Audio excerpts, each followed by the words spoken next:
अगर अभी तक आपने पैन को आधार से लिंक नहीं कराया है तो आपके लिए अच्छी खबर है। अब पैन से आधार को लिंक कराने की डेडलाइन 30 सितंबर 2021 से बढ़ा करके 31 मार्च 2022 कर दी गई है। इनकम टैक्स डिपार्टमेंट ने ट्वीट के जरिए इसकी जानकारी दी। इससे पहले 30 जून 2021 से बढ़ा करके 30 सितंबर 2021 की गई थी डेडलाइन। इससे पहले भी पैन और आधार को लिंक करने की आखिरी समय सीमा कई बार बढ़ाई गई है। तो सवाल है कि पैन को आधार से कैसे लिंक करेंगे, पैन क्या है, आधार क्या है, और अगर पैन और आधार को समय रहते लिंक नहीं किया तो क्या नुकसान होगा, ये सब के बारे में आप जान लीजिए। तो पैन क्या है? पैन दरअसल 10 कैरेक्टर जिसमें कि अल्फा और न्यूमेरिक दोनों शामिल है वाली पहचान संख्या है जिसे इनकम टैक्स विभाग जारी करता है। वहीं आधार 12 अंकों वाला यूनिक आइडेंटिफिकेशन संख्या है जिसे unique identification authority of India यानी UIDAI जारी करता है। तो अगर आपने अभी तक पैन आधार को लिंक नहीं किया है तो आपको बता दूं कि आप पैन आधार को ऑनलाइन भी लिंक कर सकते हैं और ऑफलाइन भी। तो घर बैठे कैसे करना है वो जान लीजिए। सबसे पहले तो आप इसे इनकम टैक्स की आधिकारिक ई फाइलिंग वेबसाइट जो कि www.incometax.gov.in है उसके जरिए या फिर SMS के जरिए लिंक कर सकते हैं। तो इनकम टैक्स की आधिकारिक वेबसाइट मैंने आपको बताया incometax.gov.in है। उसके होम पेज पर जाना है आपको और होम पेज पर ही दाईं तरफ लिंक आधार का ऑप्शन दिखेगा आपको। तो वहां पर आपको क्लिक करना है। जो क्लिक करने के बाद पेज खुलेगा उसमें पैन आधार नंबर और आपका जो मोबाइल नंबर है वो भरना है। अगर आपके आधार में केवल जन्म का वर्ष अंकित है तो आपको इस विकल्प पर टिक करना होगा I have only year of birth in Aadhaar card. इसके अलावा आधार कार्ड में जो आपका नाम है वो भी दर्ज करना होगा। तो ये सब जानकारी आप उस फॉर्म में भर देंगे। उसके बाद आपके मोबाइल पर OTP यानी वन टाइम पासवर्ड आएगा। तो वन टाइम पासवर्ड को बताए हुए जगह पर भर देना है। उसके बाद लिंक आधार पर क्लिक कर देना है। क्लिक करते ही एक कंफर्मेशन पेज खुलेगा जिसमें शो होगा कि पैन आधार से सफलतापूर्वक लिंक हो चुका है।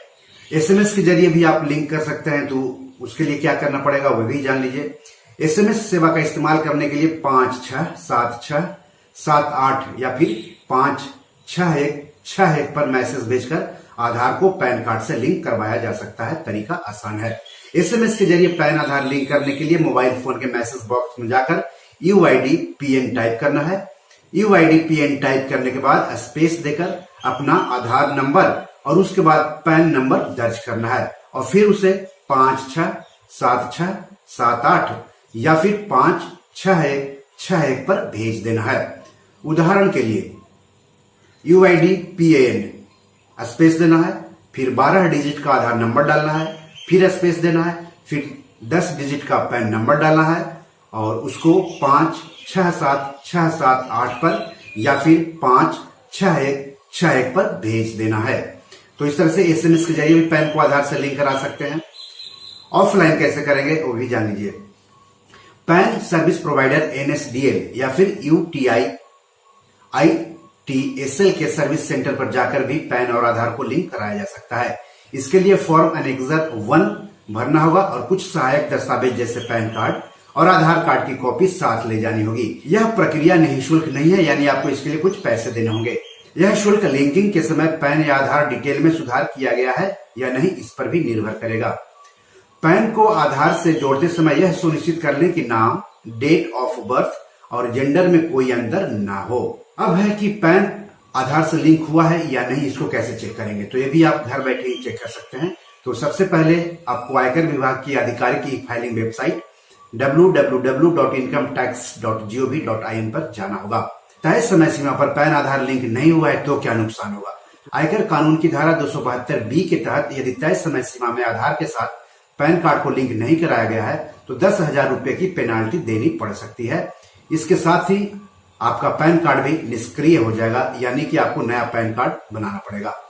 आयकर विभाग की ओर से यह समझ लिया जाएगा कि आपका पैन तय नियमों के अनुरूप नहीं है। तो इसलिए नियमों का अनुपालन करें और पैन कार्ड को निष्क्रिय होने से बचाएं और 30 सितंबर 2021 तक अपने पैन को अपने आधार से लिंक कराएं। तो पैन कहां कहां जरूरी है। बैंक अकाउंट खुलवाने के लिए पैन जरूरी है, पोस्ट ऑफिस में अकाउंट खुलवाने के लिए या फिर पोस्ट ऑफिस स्कीम में निवेश के लिए पैन जरूरी है, किसी वाहन को खरीदने या बेचते समय पैन की जरूरत होती है, डेबिट या क्रेडिट कार्ड के लिए अप्लाई करते समय पैन जरूरी होता है, डीमैट अकाउंट खोलते समय पैन जरूरी, किसी होटल या रेस्टोरेंट का बिल एक समय में 50,000 रुपए या उससे अधिक की राशि का भुगतान करते समय पैन जरूरी, किसी विदेशी यात्रा के लिए या किसी विदेशी करेंसी को खरीदने के लिए 50,000 रुपए से ज्यादा का भुगतान करते समय पैन बताना जरूरी होता है। म्यूचुअल फंड्स, डिवेंचर या बॉन्ड में 50,000 से ज्यादा निवेश पर पैन जरूरी होता है। एक दिन में अपने बैंक में 50,000 रुपए से ज्यादा की राशि जमा करने पर पैन जरूरी होता है। एक दिन के भीतर बैंक ड्राफ्ट खरीदने या पे ऑर्डर या बैंकर चेक के लिए बैंकिंग कंपनी या कोऑपरेटिव बैंक को 50,000 रुपए या उससे ज्यादा का भुगतान करते समय पैन जरूरी होता है। एफडी एक बार में 50,000 से ज्यादा या एक वित्त वर्ष में 5 लाख से ज्यादा होने पर पैन जरूरी होता है। एक वित्त वर्ष में लाइफ इंश्योरेंस प्रीमियम के लिए 50,000 से ज्यादा का भुगतान करने पर पैन जरूरी होता है। शेयर के अलावा सिक्योरिटी खरीदते या बेचते समय 1 लाख से ज्यादा का एक ट्रांजेक्शन करने पर पैन जरूरी होता है। 10 लाख रुपए से ज्यादा की अचल संपत्ति खरीदने या बेचने पर पैन जरूरी होता है। किसी चीज या सर्विस के लिए एक वस्तु पर 2 लाख से ज्यादा का भुगतान करने पर पैन जरूरी होता है। इसके अलावा इनकम टैक्स रिटर्न के लिए पैन जरूरी होता है।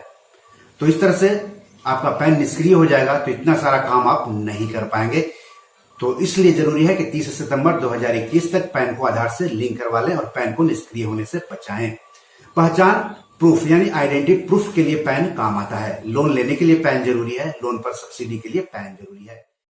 इसलिए पैन को रद्द होने से बचाइए, जुर्माना देने से बचिए और 31 मार्च 2022 तक पैन आधार जरूर लिंक करवा लीजिए।